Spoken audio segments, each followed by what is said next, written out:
Hey y'all, my name's Belinda, 34, female. Every time I tell this story to friends and coworkers, they say it's so crazy I should upload it on Reddit or one of those story time channels on YouTube. So here I am, prepared to have your minds blown. You see, my story isn't like the typical in-law drama. I mean, in-laws are involved. When are they ever not? But not in the way you think. After getting married to Kurt, 37, male, I always thought my family was pretty standard, the usual mix of quirks, laughs, and the occasional embarrassing moment. Nothing crazy. Little did I know the real drama was waiting in the wings. The center of this whirlwind was my mother-in-law, Gail, 62, female, and my late father, Dave, 66, male. You see, Gail was the epitome of prim and proper. She liked things in perfect order, neatly arranged, and above all, she despised any hint of goofiness or messing around. Now, my dad, God rest his soul, was the complete opposite. He was a walking, talking comedy show, stumbling over his own feet and finding humor in every situation. Life was a joke to him, and he wouldn't have it any other way. His mantra was all about never taking anything too seriously because life was so short. Needless to say, Gail didn't really like my dad, and my dad, being the goofy guy he was pretty much oblivious to Gail's irritations. Although they didn't really get along as much, no one could say that my mother-in-law had anything against my dad. That was until the infamous luncheon she had that transformed her from a mean and grouchy old lady to Cruella de Vil herself. Picture it, a gathering of her high society friends, delicately sipping tea and nibbling on finger sandwiches, and then enters my dad, fashionably late, ready to sprinkle some chaos. First, he stumbled in like a cartoon character, drawing gasps from the gathered guests. Gail looked like she was about to murder someone, clearly feeling embarrassed. But wait, it gets better, or worse, depending on your perspective. In a crazy display of comedic misfortune, Dad managed to topple the piece de resistance, an ice sculpture that Gail probably paid a small fortune for. The gasps turned to horrified silence, and Gail's face turned a shade of red I didn't know was possible. You can imagine the chaos that ensued. Kurt and I were caught in the middle, desperately trying to smooth things over. Gail's luncheon had turned into a circus, and my dad was the ringmaster. The aftermath of that luncheon was like a twisted sitcom. Gail, bless her heart, was obviously devastated. I felt a pang of sympathy for her. She had put so much effort into that event, only for it to be hijacked by a well-meaning klutz. Dad, being Dad, was in overdrive with apologies.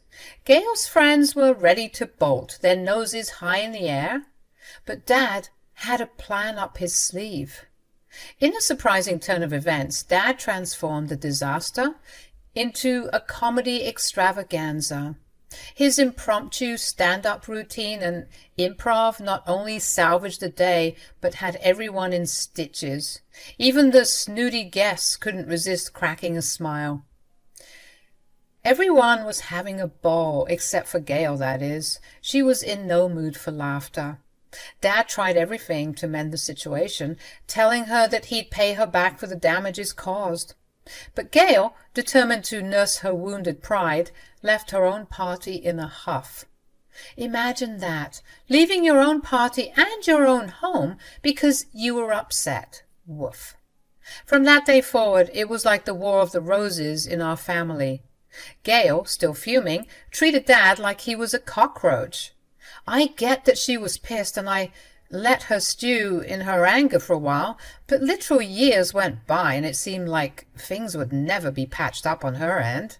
Dad was always extending the olive branch, but she'd either ignore it or downright swat it away. What really ticked me off is that she even skipped his funeral. Kurt and I were beyond upset. How could she let a silly event overshadow a man's entire life? So that night, emotions raw from Dad's funeral, I mustered the courage to ask Gail the burning question: what exactly was her problem? I needed to understand why she was letting this grudge cast a shadow over everything, especially in such a difficult time for our family. Gail, today was such a mess. Where were you? Why didn't you come? You know I never liked your father. I know, but you couldn't even show up at his freaking wake. I'm going to let that slide because I'm sure you're feeling very upset right now. Yeah, Gail, I'm very upset. My own mother-in-law couldn't bother attending my dad's funeral. How do you think that makes me feel? What about my feelings, Belinda? You guys didn't give a damn when that clown ruined my luncheon. I became a laughingstock after that. Do you know that? Oh, please, enough with the dramatics. Your friends loved my dad. And Kurt already told me how it was you who made yourself a laughingstock when you refused to re-invite him for the next event. You did this to yourself. And all for a block of ice? That's really pathetic, Gail. Life lost its color after Dad left us. His absence created a void, leaving behind memories of his outrageous antics that I would forever cherish.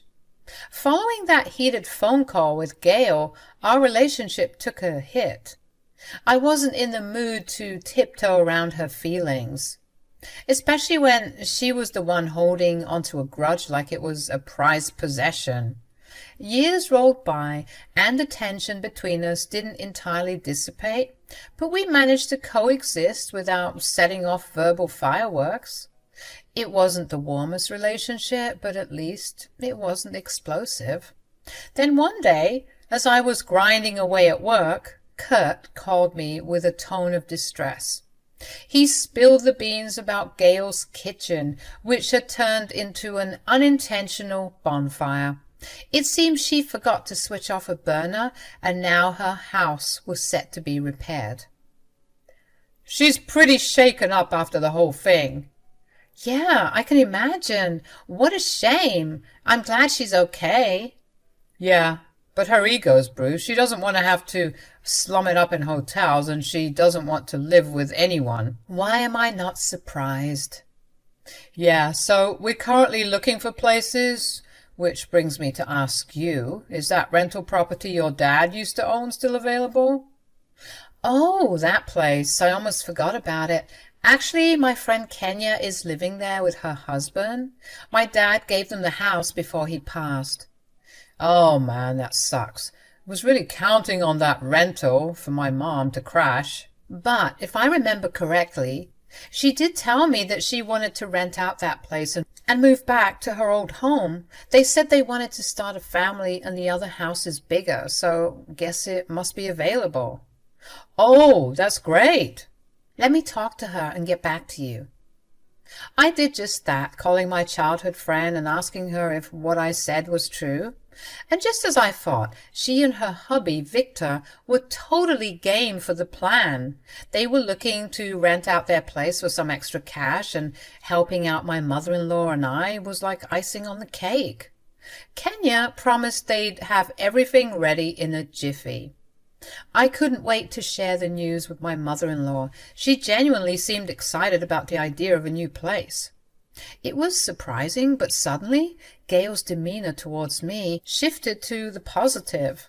Maybe she was feeling grateful or finally recognized that family should be there for each other instead of holding on to grudges. Despite everything that went down, I figured it was time to build some bridges. Things were going surprisingly well. Gail was all smiles and sweetness during the move. A side of her we rarely saw. Kurt and I were enjoying the positive vibes and appreciating the break from the usual tension for once.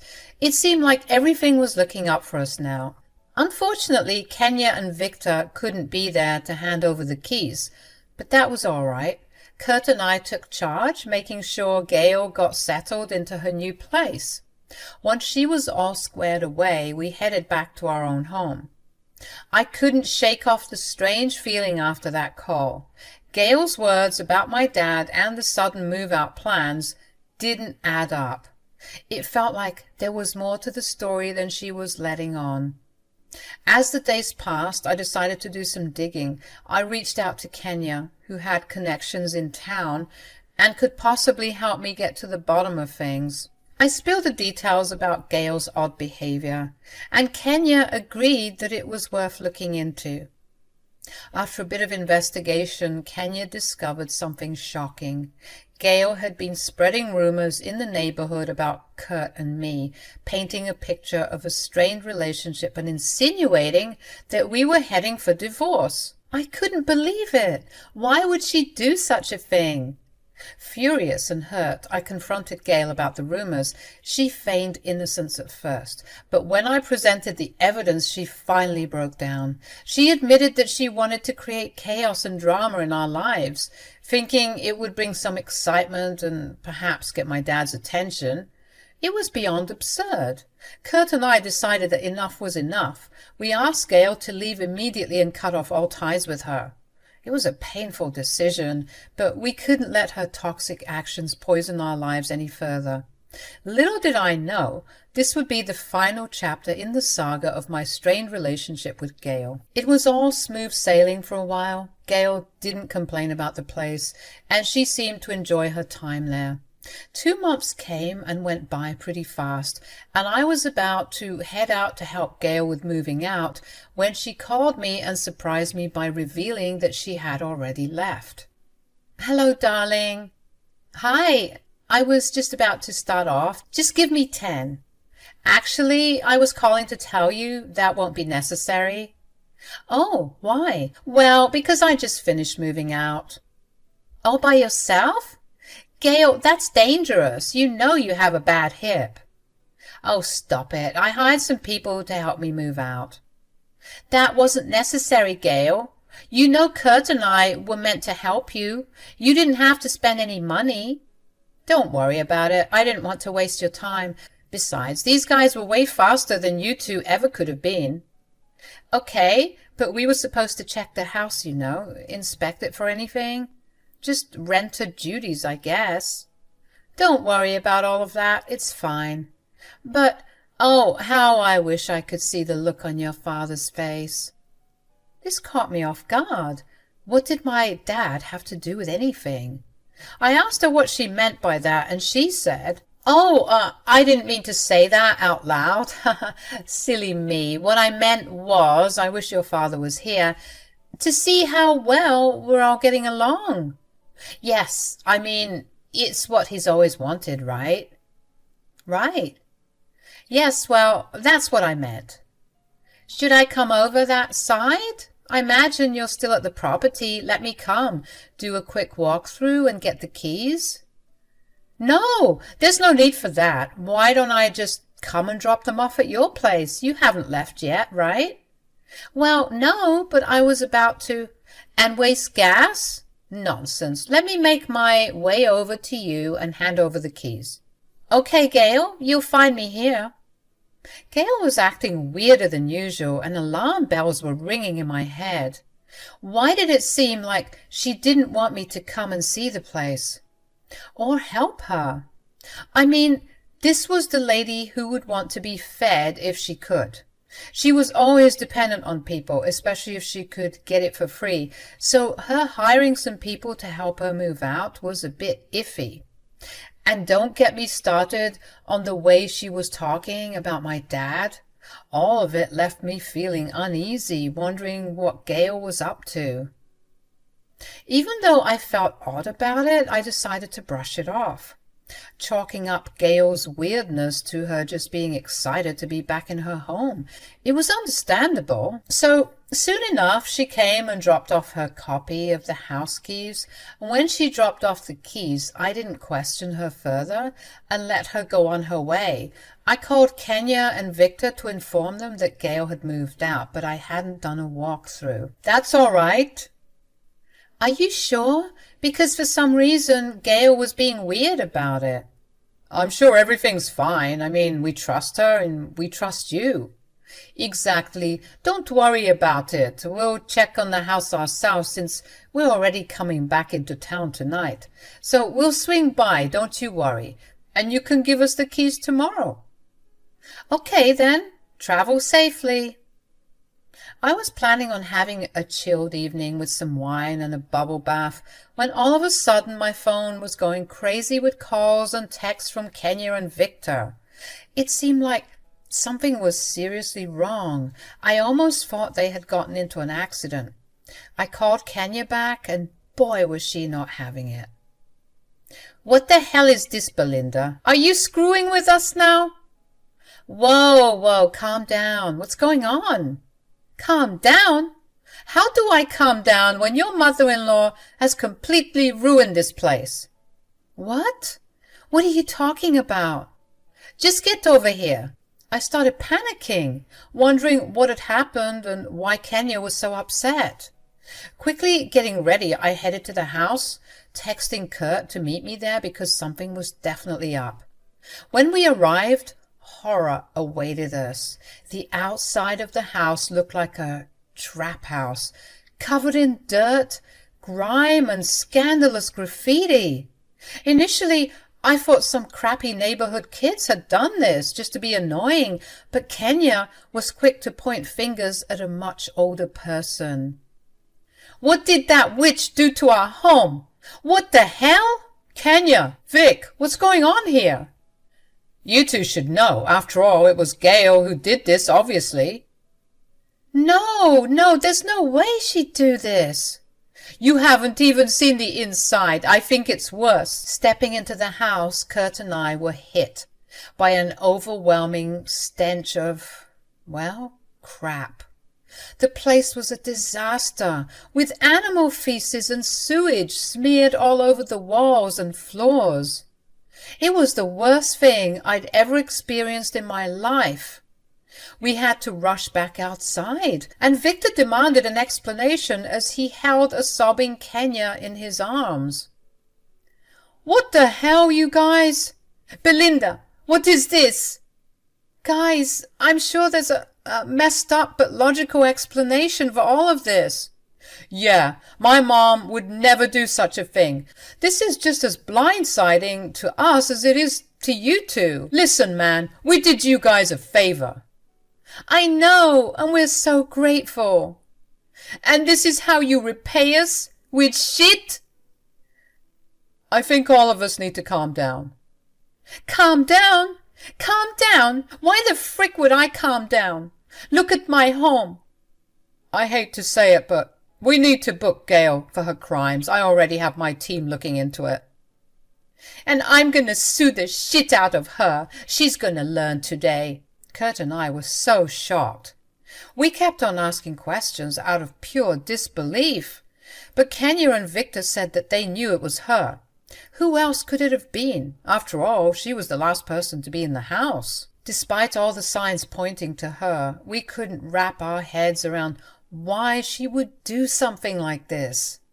Attempting to calm Kenya and Victor down, I suggested FaceTiming Gail so that we could get to the bottom of this. I told them that I would take accountability for this because I was the one who connected Kenya and Victor to Gail. I told everyone to stay out of the camera view so that she would think I was speaking to her alone. Hello? Hey, Gail, can I ask you a question? I'm at the house right now and... Oh, so you see the surprise I left you? If by surprise you mean an actual shit show, then yes, I see it. What the hell is this? Oh, Belinda, you sweet naive child, you were so eager to give me your father's home. Didn't you know I'd get my revenge? Revenge? What revenge?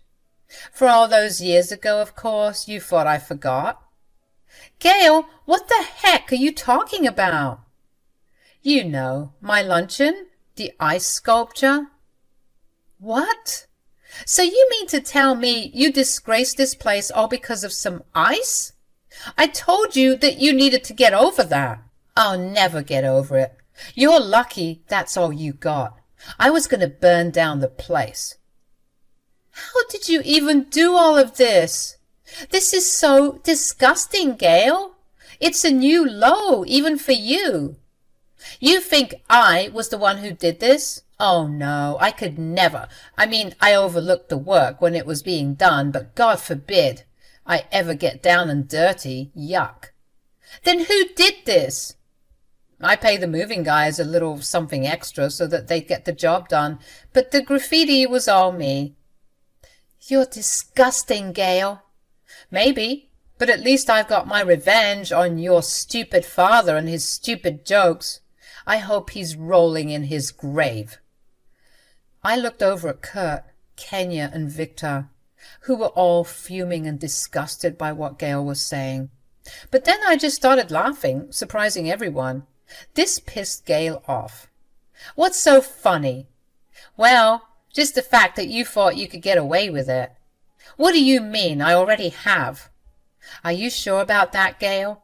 Yes, of course. Those bozos are still out of town, aren't they? And honestly, who's going to believe you? You have no proof. Oh, Gail, sweet, naive Gail, you have no idea, do you? This house doesn't belong to my dad. Well, it used to, as you know, but he gifted it to Kenya and Victor. Kenya? Victor? As in the lawyer and the town sheriff? Yeah, those two. Oh, yeah, oh. You're in a whole lot of trouble, Gail. I'm going to sue you for everything that you're worth, which, by the looks of it, probably isn't even much, but I'll be satisfied knowing I've destroyed you. Mom, how could you do something so awful? Kurt, wait, I can explain. I found the house like that. I mean, I left and everything was fine. I was just joking earlier. It's too late, Gail. We have your confession in the phone records as well as your face to go along with it. You just screwed yourself over. And it was all for your stupid revenge, all for a stupid block of ice. I still don't get what the big deal is. He literally paid you back. You don't understand how humiliated I was. He ruined my reputation. No, Gail, you did that all by yourself. Don't drag my dad into this crap. And it looks like you've cemented yourself as a bad shit crazy old lady. Congrats. Just wait until I see you in court. And then behind bars. Wait, I can explain, please. After being caught, Gail started apologizing to Kenya and Victor, essentially kissing their asses because she knew how professional and skilled they were at their jobs. She knew that she was screwed and she was trying everything in the book to win their affection, but the damage had been done. Kenya and Victor were yelling at Gail, mainly Kenya, and they were telling her that she was going to pay for everything that she had done. Gail was in tears, of course. I would be too if Kenya yelled at me like that, but I eventually had to cut the call and regroup with the team. Kurt and I began apologizing, feeling embarrassed about the whole situation. Kenya and Victor, despite initial anger, seemed to calm down a bit after scolding Gail and making her aware of the consequences she was about to face. Kenya assured me that everything would be all right as long as they got justice and made it clear that she held nothing against me and Kurt, since it was evident that we didn't know about Gail's horrid plans.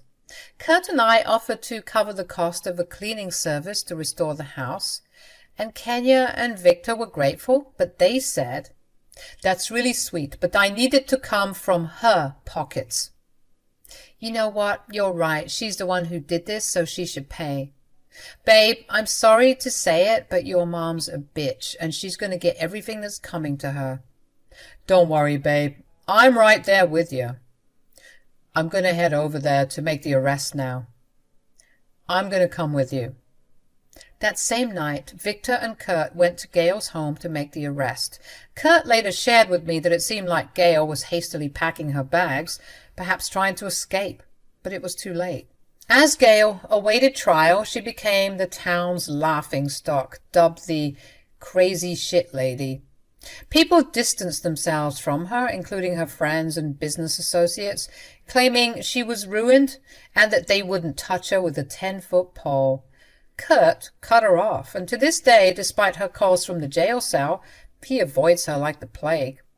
Kenya remains furious and is determined to take Gail down in court.